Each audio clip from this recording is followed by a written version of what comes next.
Okie dokie, let's get into it. I do apologize if I accidentally butcher some of the pronunciations of the towns and names, etc. I do not know much about the American Midwest. I'm Australian. I barely know enough about my country. Anyway, this will be the first time I'm going to read this story and you'll get my natural reaction. I like to be scared. I do. So feel free to send me some really, really scary stuff. I love getting the living daylights scared out of me. So by all means, go right ahead. You'll hear Teddy floating around. He's either asleep at my feet, barking, or trying to jump up on me, so I do apologise.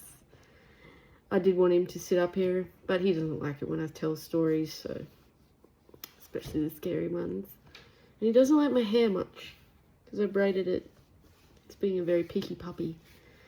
Anywho, let's get into it. Alright. First time I'm reading this, so let's just see how bad of a storyteller I can be reading off screen. Okay. Hello all. I'm originally from West Virginia. I moved around between the Appalachian and Midwest, some as a kid. Between the ages of 10 and 13, I lived in rural Kentucky, in the foothills of one of the oldest mountain ranges on the planet. I lived with my dad and my grams. We lived in what we called a holler, which is pretty much a cul-de-sac between the set of the foothills. We lived in the middle of the neighborhood with nothing but family on both sides. No one lived across from us or between us because of the foothills. When I moved in, my grams had some rules that we had to follow. At the time, I chalked them up to, hillbilly, stranger danger, etc. There were things like don't mess around with the wild animals, don't go out into the woods alone. Then they got really weird. Don't ever whistle. If you hear your name being called, please don't answer. That's my neighbours. If you hear your name being called, do not answer and don't go to them. And if you see someone in the woods you might know, do not go to them.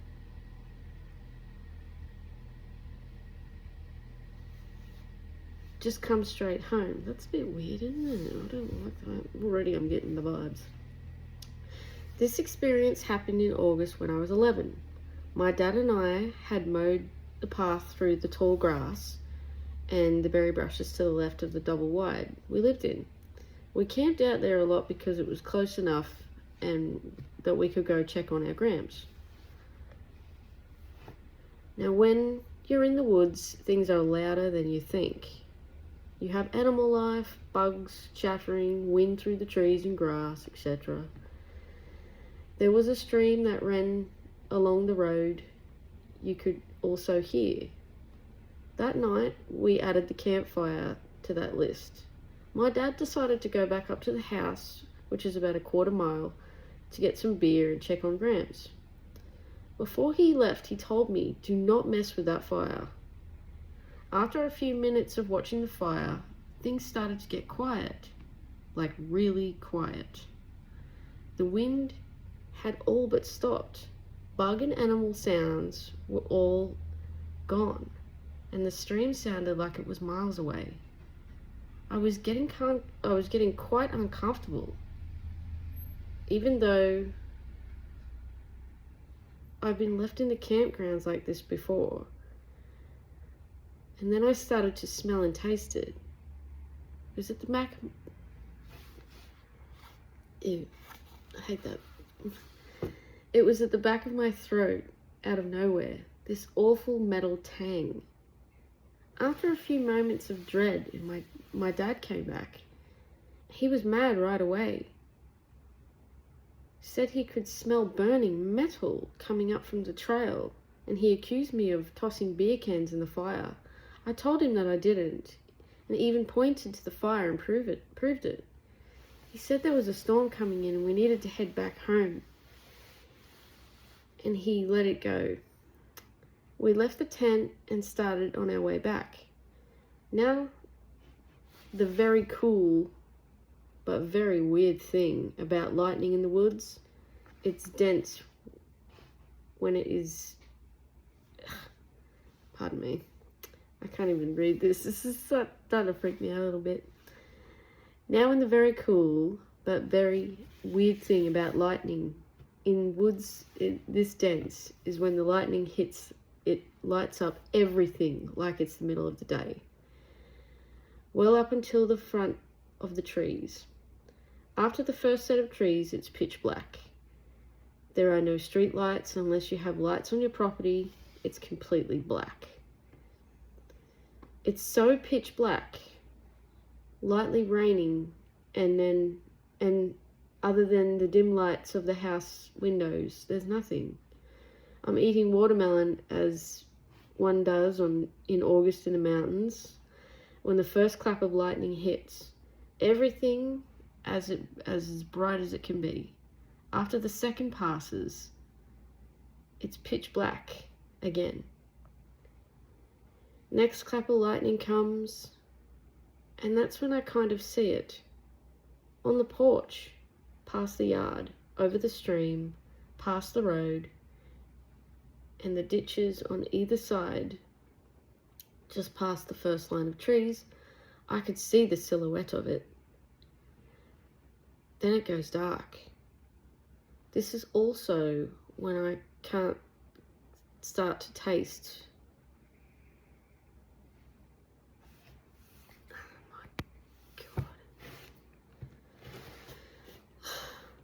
I'm getting a bit scared now. I don't like this.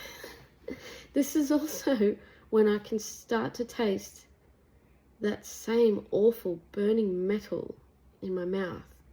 I'm not really sure what I saw, so I kind of stay still.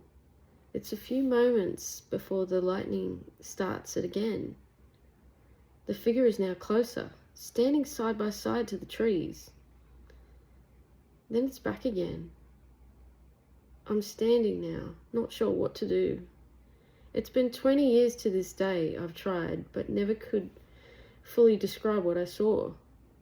This thing's head wasn't proportioned to its body. The arms were too long. The torso didn't fit right.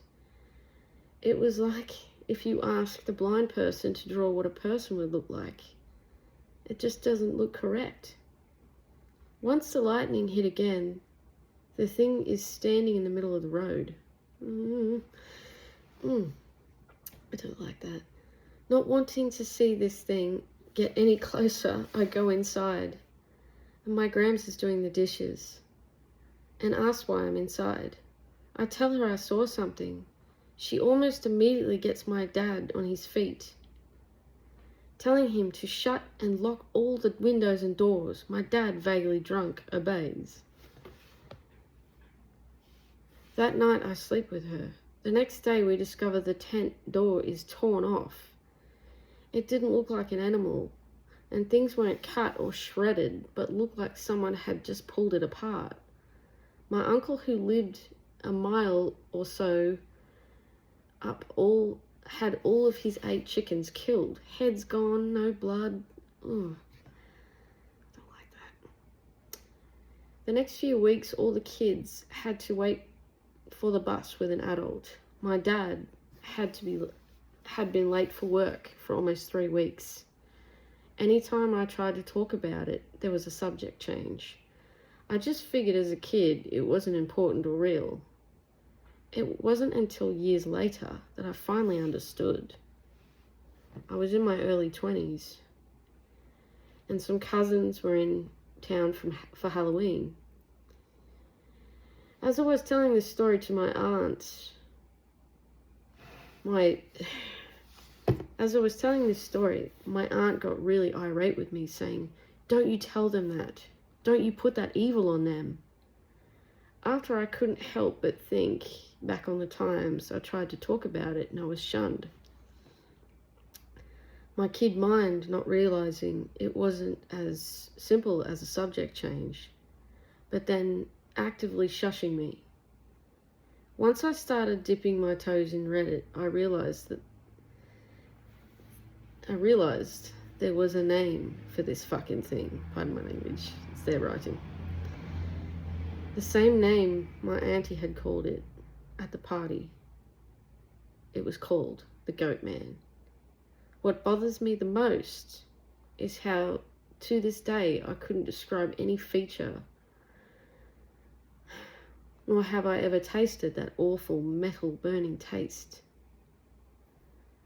So friends, if you ever find yourself in the foothills of Kentucky, please remember my Graham's rules. Well, I don't know about you, but if I was, watching the lightning come about and then saw a figure slowly coming towards me, I would have barricaded my ass inside that house real fast and got a gun or something. I can't say that word. Got a thing. Well, either way, I would have probably peed my pants. But, yeah, ooh. I do apologise for the bit of the storytelling. The grammar wasn't all that good. And there was a bit of misspelling, which we each to their own. I can't spell for shit. I can't. Well, I'll be looking for more stories. If you have any that would absolutely scare the pants off me, please, I challenge you. I want some freaking scary shit so I can read it and react and go, ooh, and be like, yes, that's what I want. Because I want to tell more stories and, yeah. Teddy's asleep. I'm going to get going and, right, I'll see you around. Till next time. I will be doing a bit more research and I will find you some more and more scary shit. Anyway. This is Teddy and Trace. Teddy's out, but Trace is out.